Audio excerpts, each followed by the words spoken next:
Okay, welcome again to the typology of learners in difficult circumstance and learners from indigenous groups. So today, we were gonna talk about the indigenous group. So we will find the slide first. Okay, so we are now done with that.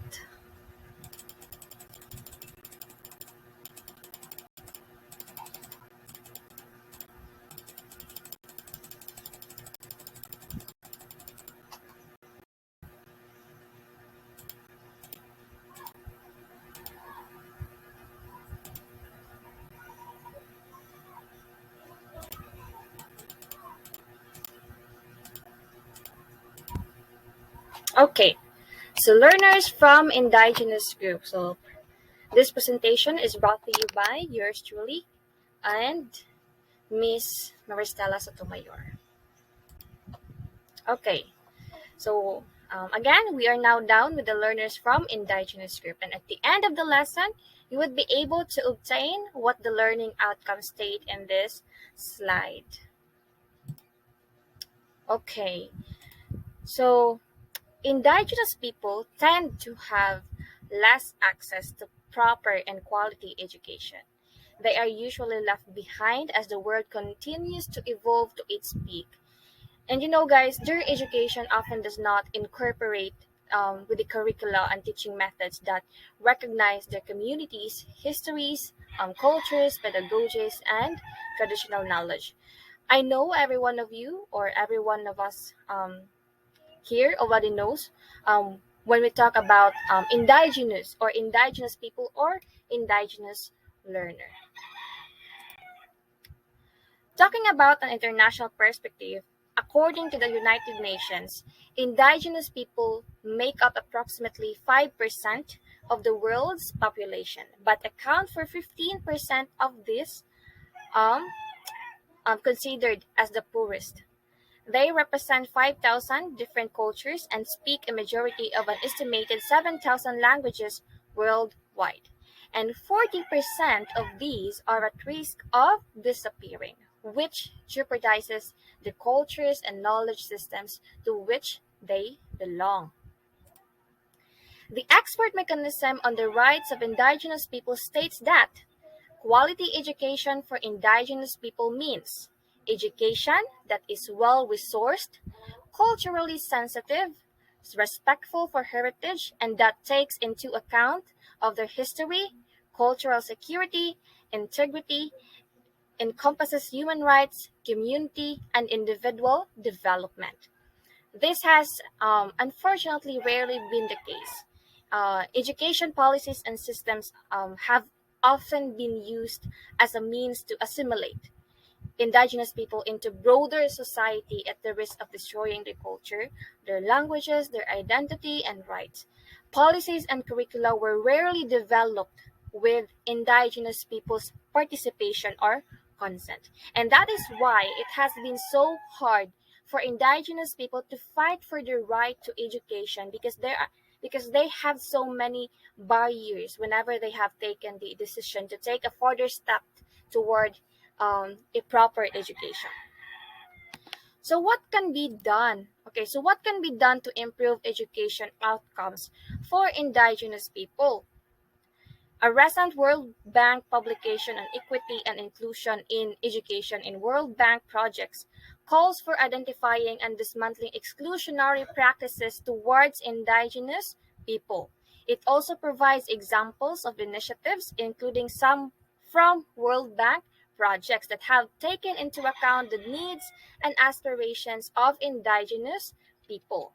So we have educational materials with sociocultural relevance, for example, in Colombia. So we're talking about international perspective, no. So for example, in Colombia, the Ministry of Education provided technical, pedagogical, and financial support for the participatory design and implementation of education projects and models of learning for indigenous people. So the communities entered into contracts, with the government to design and implement projects and educational models that integrates the cultural components and traditions that is specific to each community. So it also has the language nests. So the community members provide child care while speaking their language. So proximity to elders exposes children to their language in early childhood, which is a crucial period when children are young enough to acquire fluency. And we also have the inclusive curriculum. So, for example, in Nicaragua, UNESCO used an intercultural bilingual education approach that enabled indigenous peoples to adopt the curriculum to their own cultural context and reality.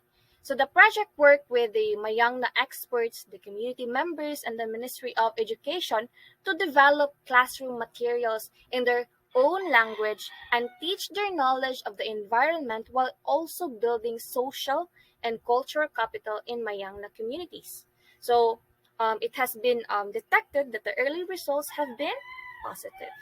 So they have also the bilingual education where bilingual teaching and learning have been a national policy in Paraguay since 1994. So, education in two languages while respecting two cultures has served as a foundation to ensure functional and meaningful learning, which simultaneously learning both avoids a long and complicated process of trying to prioritize one language over the other. And yet, the right to high quality and culturally respectful education for indigenous people is protected by a number of international human rights instruments. So remember, these human rights instruments, it includes the Universal Declaration of Human Rights, the Convention on the Rights of the Child, the ILO Convention 169, and the International Covenant on Economic, Cultural and Social Rights, and the UN Declaration on the Rights of Indigenous People. And under these conventions and declarations, states are expected and obligated to support and partner with indigenous peoples by integrating their perspective, their cultures, and languages into mainstream education systems and institutions, and also by respecting, facilitating, and protecting indigenous peoples' right to share knowledge to future generations by traditional ways of teaching and learning. But so far we've not even come close to achieving this because there has no 100% guarantee that all indigenous people have been to school and perform their rights to education, but hopefully in the near future.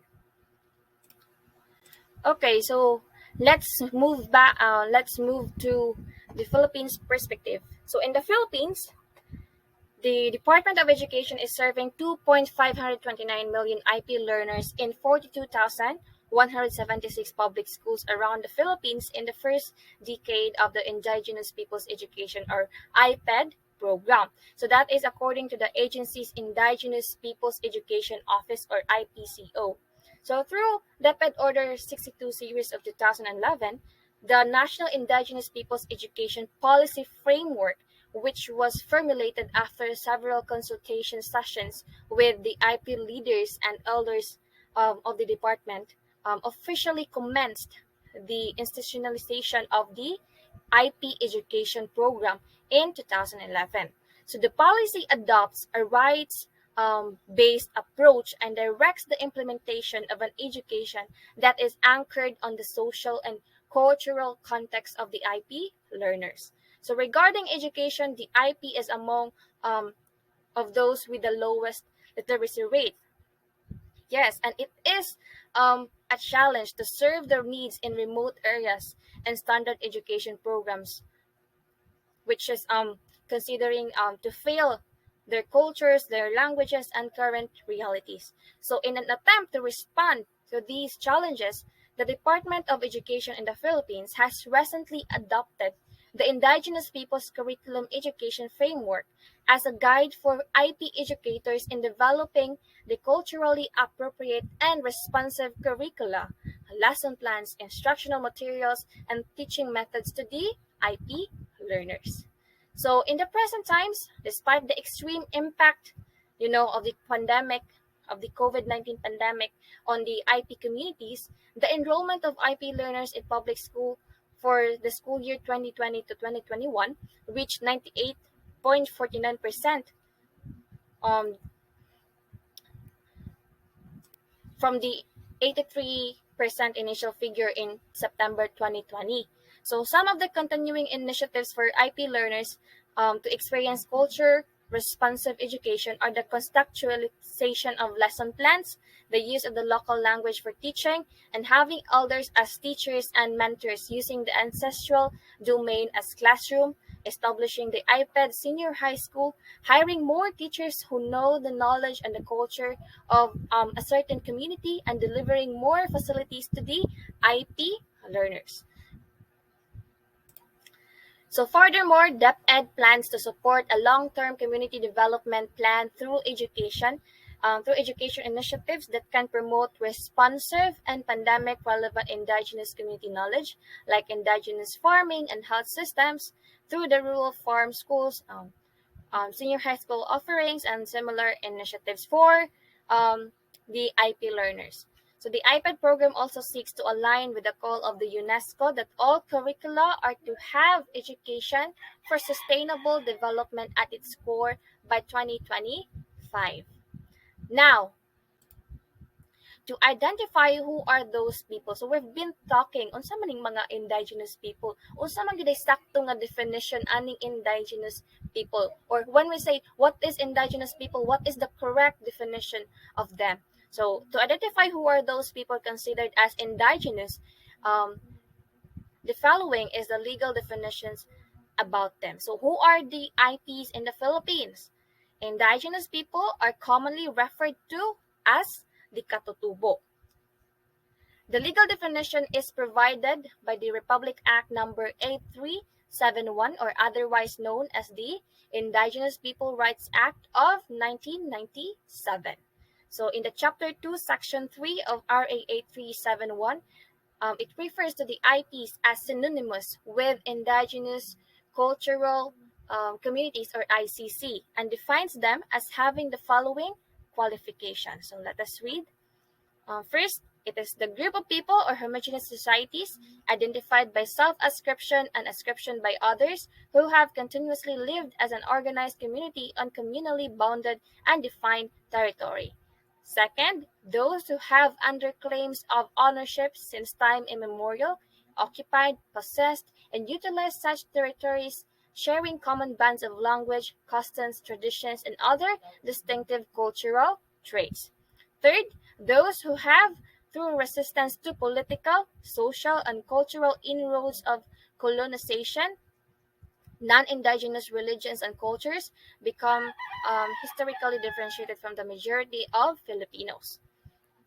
Next, the people who are regarded as indigenous on account of their descent from the populations that inhabited the country at the time of conquest or colonization, or of inroads of non-indigenous religions and cultures, or the establishment of the present state boundaries.